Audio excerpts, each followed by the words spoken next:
وہ مصر کا ایک امیر بزنس مین تھا۔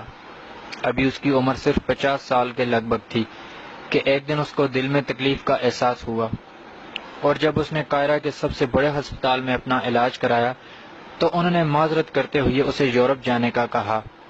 یورپ میں تمام ٹیسٹ مکمل کرنے کے بعد وہاں کے ڈاکٹروں نے اسے بتایا کہ تم صرف چند دن کے مہمان ہو، کیونکہ تمہارا دل کام کرنا چھوڑ رہا ہے۔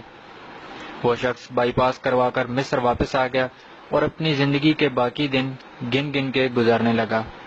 ایک دن وہ ایک دکان سے گوشت خرید رہا تھا جب اس نے دیکھا کہ ایک عورت کسائی کے پھینکے ہوئے چربی کے ٹکڑوں کو جمع کر رہی ہے۔ اس شخص نے عورت سے پوچھا، تم اسے کیوں جمع کر رہی ہو؟ عورت نے جواب دیا کہ گھر میں بچے گوشت کھانے کی ضد کر رہے تھے، چونکہ میرا شوہر مر چکا ہے اور کمانے کا کوئی ذریعہ بھی نہیں ہے، اس لیے میں نے بچوں کی ضد کی بدولت مجبور ہو کر یہ قدم اٹھایا۔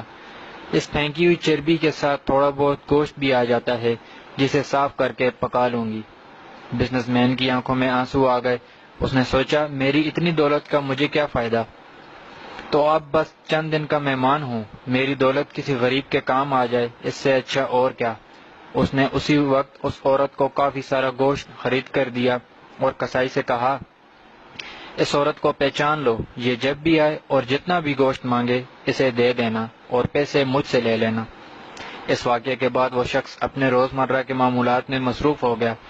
کچھ دن اسے دل میں کسی تکلیف کا احساس نہ ہوا تو اس نے قاہرہ میں موجود لیبارٹری میں دوبارہ ٹیسٹ کرائے۔ ڈاکٹروں نے بتایا کہ رپورٹ کے مطابق آپ کے دل میں کوئی مسئلہ نہیں ہے، لیکن تسلی کے لیے آپ دوبارہ یورپ میں چیک اپ کروائیں۔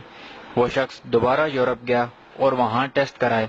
رپورٹس کے مطابق اس کے دل میں کوئی خرابی سرے سے تھی ہی نہیں۔ ڈاکٹر حیران رہ گئے اور اس سے پوچھا کہ آپ نے ایسا کیا کھایا کہ آپ کی بیماری جڑ سے ختم ہو گئی؟